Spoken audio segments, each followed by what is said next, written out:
पर आते हैं। देखिए, एक बहुत बड़ा सवाल है जिसे आज समझने की कोशिश करेंगे। एक तरफ तो है प्राचीन भारत की वो मूर्तियां और वो ग्रंथ जहां महिलाओं की एक अलग ही तस्वीर दिखती है, और दूसरी तरफ है आज का हमारा समाज और उसके नियम। तो ये जो इतना बड़ा फर्क है, ये आया कहाँ से?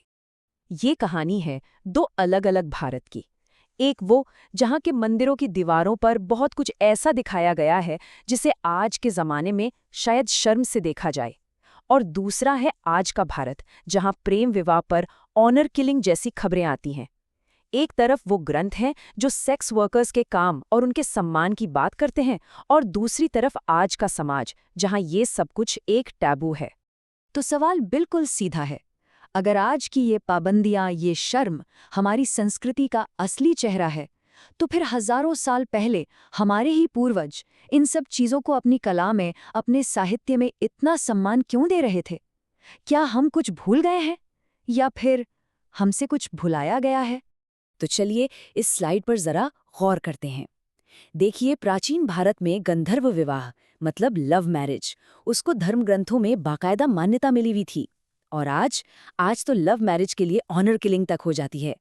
अर्थशास्त्र जैसी किताब में सेक्स वर्कर्स के काम का, समाज में उनकी जगह का पूरा जिक्र मिलता है, सम्मान के साथ। और आज ये चीज गैर कानूनी है। पहनावे को ही देख लीजिए।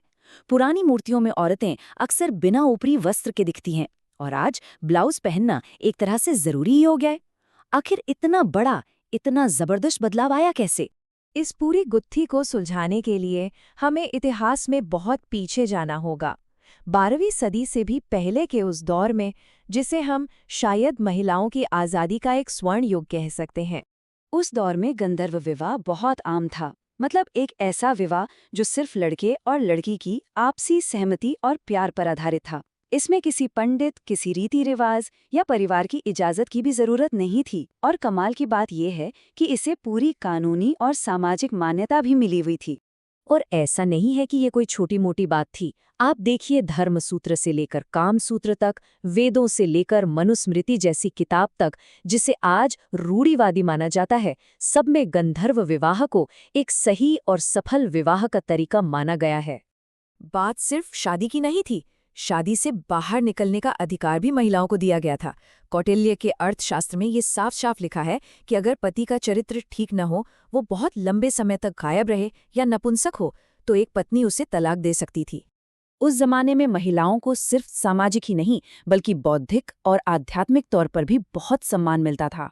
हमारे वेदों में करीब 30 प्रमुख ऋषिकाओं यानी महिला विद्वानों का जिक्र है, जिन्होंने ज्ञान और दर्शन के क्षेत्र में बहुत बड़ा योगदान दिया। और इसका सबसे बड़ा उदाहरण है ऋषिका गार्गी। सोचिए, उन्होंने राजा जनक के भरी सभा में उस समय के सबसे बड़े विद्वान ऋषि याज्ञवल्क्य को अपने तर्कों से, अपने सवालों से चुप करा दिया था।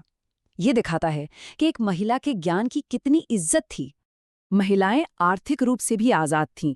वो कपड़ा उद्योग में सूत्रकारी थीं, धात्री यानी नर्स का काम करती थीं, यहाँ तक कि राजाओं की बॉडीगार्ड बनती थीं, और विष कन्या के रूप में राज्य की सीक्रेट एजेंट भी होती थी।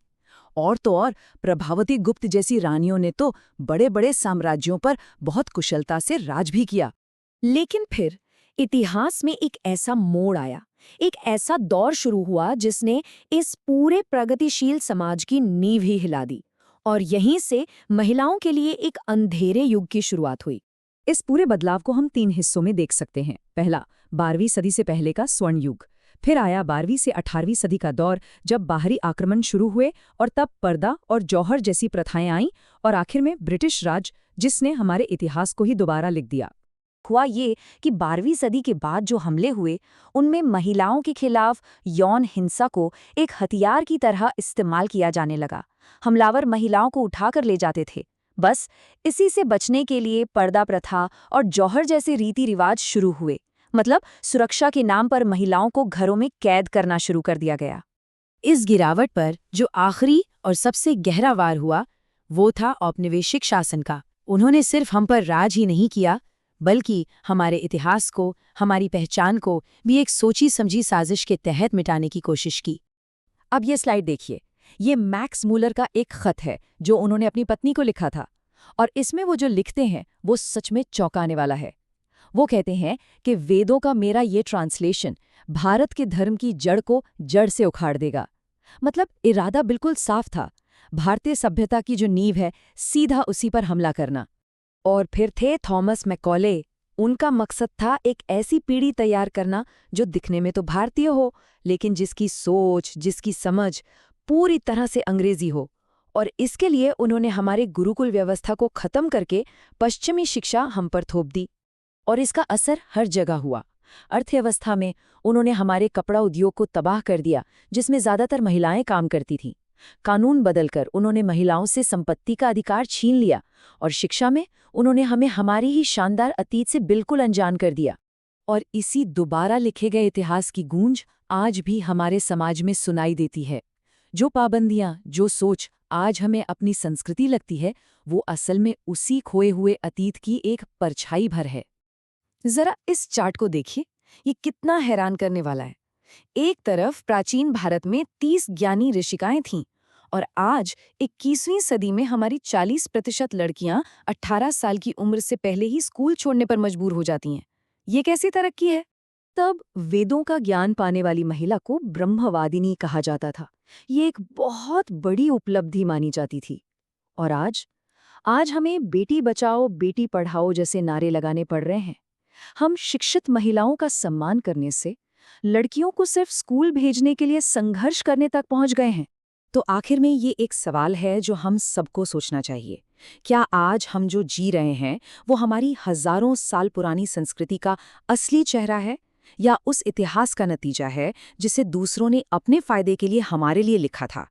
इस पर सोचना बहुत जरूरी है।